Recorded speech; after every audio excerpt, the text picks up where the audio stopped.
Finally Delhi elections के results आ चुके हैं। भारतीय जनता पार्टी जो है वो जीत चुकी है दिल्ली में एंड आम Aadmi party has lost after many many years now and BJP जो है वो पावर में आई है after a very very long time, that is after 1993 again in the year 2025 power में आई है बीजेपी।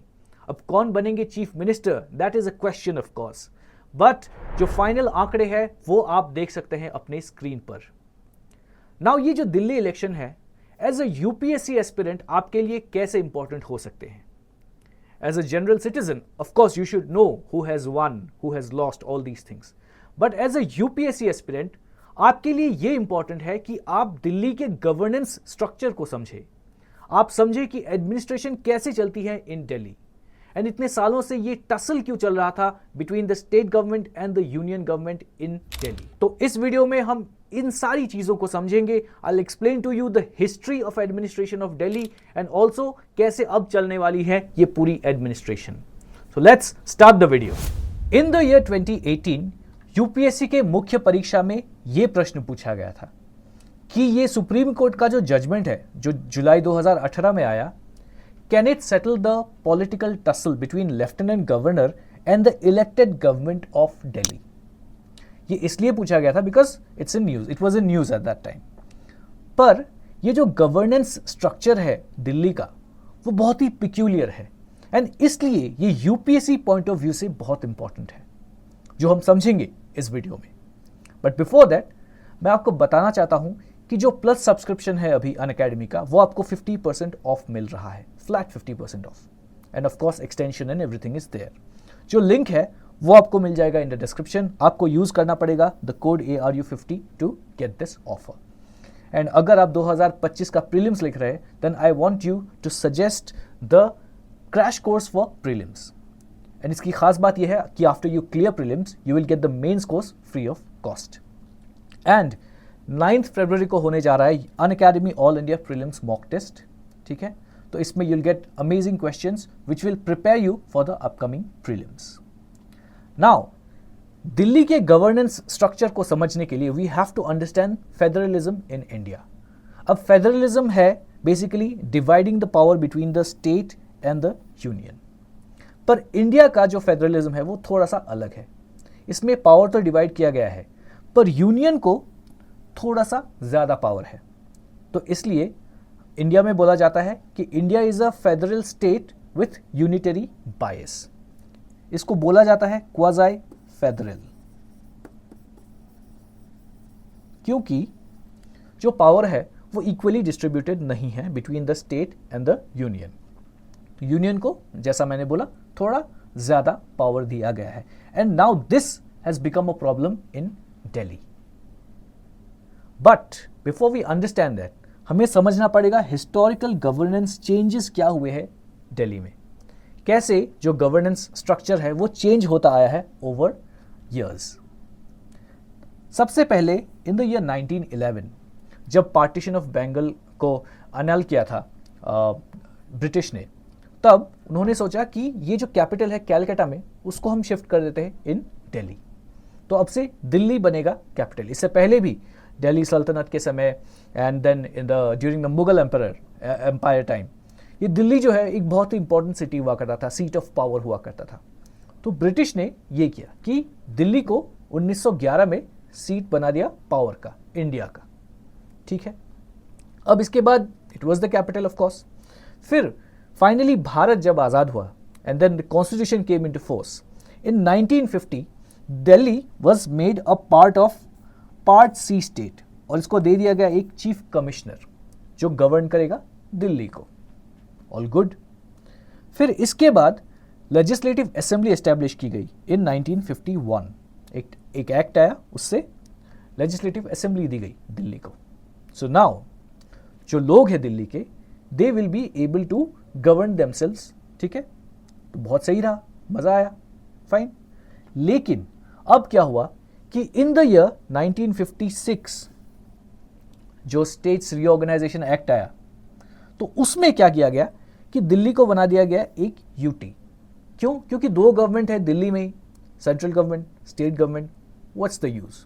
तो इसलिए दिल्ली को बनाया यूटी, यूनियन टेरिटरी। अब वो आ गया डायरेक्टली हमारा जो यूनियन गवर्नमेंट है उसके अंदर, ठीक है। तो ये चल रहा था। Then there was a problem कि अब दिल्ली जो है उसको कोई रिप्रेजेंटेशन नहीं मिल रहा है, रिप्रेजेंटेटिव गवर्नमेंट नहीं है उसमें। तो इसलिए 10 साल बाद इन द ईयर 1966 एक मेट्रोपॉलिटन काउंसिल बनाई गई to give some representation to Delhi. But this also did not solve the problem. Then 1987 में गवर्नमेंट ने गठन किया सरकारिया कमेटी, जो बताएगी कि दिल्ली का क्या करना है। फिर सरकारिया कमेटी में सरकारिया जी जो थे उन्होंने छोड़ दिया इस कमेटी को। फिर इट बिकेम बालाकृष्णन कमेटी। फिर बालाकृष्णन कमेटी जो है, इस कमेटी ने 1989 में अपना रिपोर्ट दिया गवर्नमेंट को और उन्होंने ये बताया कि दिल्ली जो है let it be a union territory, पर इस पे हमें इंट्रोड्यूस करना चाहिए लेजिस्लेटिव असेंबली, क्योंकि लोकल ऑटोनॉमी जो है वो होनी चाहिए दिल्ली में। तो ये बताया गया। फिर गवर्नमेंट ने 1989 में जो ये रिकमेंडेशंस थे इनको लिए, ठीक है।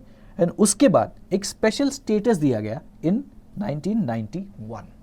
एक एक्ट पास किया गया which was government of national capital territory Delhi, ठीक है। तो ये हुआ 1991 में, ठीक है। एंड इसमें जो प्रोविजंस आए उसको इन इफेक्ट लाने के लिए गवर्नमेंट को पास करना पड़ा एक amendment which was the 69th amendment act, ठीक है। ये आया 1991 में। फिर 1993 में इलेक्शंस हुए एंड बीजेपी जीत गई elections and BJP formed the first government of Delhi. Okay, interesting right. फिर अब ये जो 69th अमेंडमेंट आया इसमें कुछ चेंजेस आए थे, उन चेंजेस को हमें समझना पड़ेगा, ठीक है। तो ये जो गवर्नेंस स्ट्रक्चर है दिल्ली का 69th अमेंडमेंट एक्ट के बाद कैसा बना उसे देख लेते हैं। तो इसमें सबसे पहले तो क्योंकि ये जो एक्ट था इसका नाम ही था ऐसा कि government of national capital territory Delhi, तो ये जो नेमिंग है दिल्ली बन गया था नेशनल कैपिटल टेरिटरी, एनसीटी बन गया, फाइन। एंड क्योंकि अमेंडमेंट किया गया कॉन्स्टिट्यूशन में, क्या अमेंडमेंट, बेसिकली दो आर्टिकल्स जो है उनको ऐड किए गए 239AA एंड 239AB। अब एडमिनिस्ट्रेटिव रोल्स जो है इसमें दो एडमिनिस्ट्रेटिव रोल्स आए, एक तो है लेफ्टिनेंट गवर्नर और एक है चीफ मिनिस्टर। अब लेफ्टिनेंट गवर्नर जो है इसे अपॉइंट किया जाएगा by the president of India and chief minister जो है ये होगा इलेक्टेड, ठीक है। एक लेजिस्लेटिव असेंबली होगी, काउंसिल ऑफ मिनिस्टर्स होंगे और होगा ये चीफ मिनिस्टर या होगी चीफ मिनिस्टर, ठीक है। और ये काम करेंगे मिलके with the lieutenant governor, fine. So far सब सही लग रहा है, पर इसमें एक बात और है, यूनिटरी बायस जो था फेडरल स्ट्रक्चर में, तो वो यहाँ पे दिखा कि यूनियन की सुप्रीमेसी है। तो अगर गवर्नमेंट है तो उसके कुछ पावर्स होंगे, तो वो लॉ बना पाएगी कुछ सब्जेक्ट्स के ऊपर, राइट। जो हमारे यूनियन लिस्ट, कॉन्करेंट लिस्ट और स्टेट लिस्ट है उनमें सब्जेक्ट्स है, स्टेट लिस्ट में जो सब्जेक्ट्स है उनमें स्टेट्स लॉ बना सकती है। तो यहाँ पे दिल्ली भी बना सकती है उनके ऊपर, although it was a UT, पर क्योंकि लेजिस्लेटिव असेंबली है तो स्टेट्स जिन टॉपिक्स के ऊपर बना सकती है लॉ, तो दिल्ली भी बना सकती है। लेकिन कुछ एक्सेप्शन था यहाँ पे कि पब्लिक ऑर्डर, पुलिस और लैंड, ये तीन जो सब्जेक्ट्स है ये होंगे under the union government. Now this became a bone of contention जब आम आदमी पार्टी पावर में आई, क्योंकि सेंटर में थी BJP and this became the problem कि किसके पास ज्यादा पावर है, ओके। अब इसमें एक अमेंडमेंट भी आया, इसके बारे में बताऊंगा मैं, बट ये जो टसल है, पावर टसल, ये क्यों हो रहा था? क्योंकि जो इलेक्टेड गवर्नमेंट थी ऑफ द आम आदमी पार्टी, उसका ये बोलना था कि we are elected by the people, we represent the people, तो हमारे पास ज़्यादा पावर होनी चाहिए। फिर लेफ्टिनेंट गवर्नर जो थे LG, now his point of view was कि I am the one who rules, you are only there to help me administer the UT of Delhi. फिर ये हुआ, तो पावर किसके पास ज़्यादा होगी, ये एक पावर टसल चल रहा था। इसी के बीच एक ऑर्डिनेंस आया, जीएनसीटीडी ऑर्डिनेंस, उसके बाद उसको एक अमेंडमेंट एक्ट बनाया गया इन द ईयर 2023, जिसमें जो एलजी है लेफ्टिनेंट गवर्नर, उनको ज़्यादा पावर्स दिए गए, और भी ज़्यादा, ऑलरेडी पावर्स तो थे पर और भी ज़्यादा पावर्स दिए गए।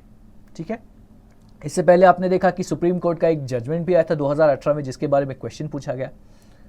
तो all this was going on कि कभी द गवर्नमेंट ऑफ दिल्ली, जो इलेक्टेड गवर्नमेंट है, वो ट्राई करेगी कि वो ज़्यादा पावर ले, और कभी जो लेफ्टिनेंट गवर्नर है वो पोजीशन ट्राई करेगा कि मुझे ज़्यादा पावर मिल जाए।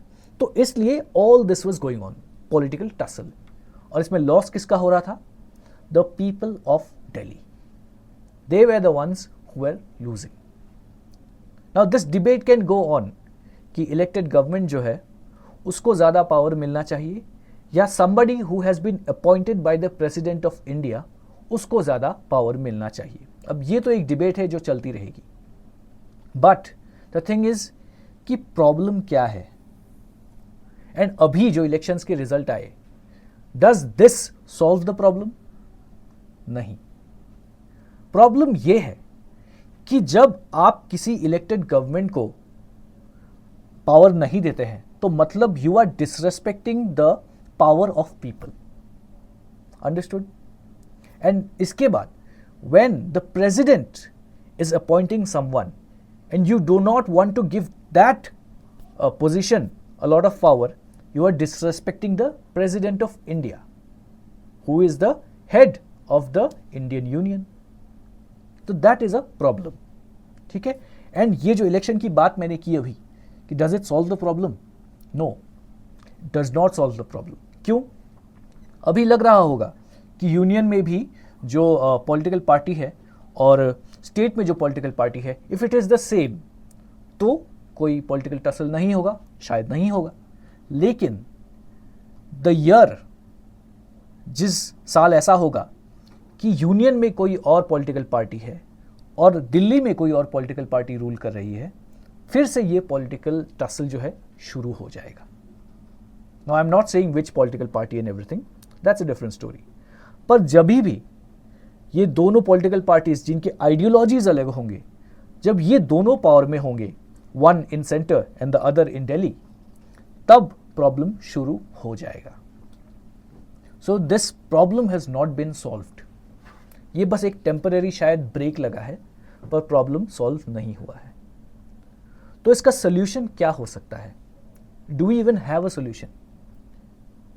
वैसे एक एग्जाम्पल है हमारे पास जो शायद हम यहाँ पे इम्प्लीमेंट कर सकते हैं एज अ सोल्यूशन। ठीक है, वॉशिंगटन डीसी का नाम आपने सुना होगा, जो कैपिटल है यूनाइटेड स्टेट्स ऑफ अमेरिका का। यहां पे इन्होंने एक कैपिटल डिस्ट्रिक्ट बनाया है, जहां पे जो गवर्नमेंट के ऑफिसेज हैं वो सब है। ठीक है, एवरीथिंग इज देयर। तो ऐसा ही कुछ हम यहाँ पे इन इंडिया रेप्लिकेट कर सकते हैं कि जो लुटियंस दिल्ली है, ठीक है, लुटियंस जो है, that is where we have all the important offices of the government of India, है ना। जो पार्लियामेंट है हमारा, सुप्रीम कोर्ट है, राष्ट्रपति भवन है, एवरीथिंग इज इन लुटियंस। तो ये पार्ट जो है, इसको हम डायरेक्टली यूनियन गवर्नमेंट के अंदर ला सकते हैं, and rest of the areas of the national capital territory, NCT, जो बाकी के एरियाज है, उनको हम एक इलेक्टेड गवर्नमेंट के अंदर ला सकते हैं, सो दैट ये जो एरियाज है इनमें एडमिनिस्ट्रेशन का प्रॉब्लम नहीं होगा, एंड जो इंपॉर्टेंट एरियाज है ऑफ द यूनियन गवर्नमेंट, उनको भी प्रॉब्लम नहीं होगा, क्योंकि यूनियन गवर्नमेंट उनको डायरेक्टली देख रही है, और बाकी के जो एरियाज है उनके लिए will have a government which is elected by the people, right, जैसे स्टेट गवर्नमेंट्स होते हैं, या एक लेजिस्लेटिव असेंबली जो उसको देखेगी। एक ये सोल्यूशन हो सकता है। Of course another solution is कि union government and state government they work together for the people instead of vested interest. That solution of course is there. तो बस यही था ये video, and I hope you've understood why this governance structure is a little different and why is it important from UPSC point of view. And of course, election results तो आपको पता ही है. Thank you so much.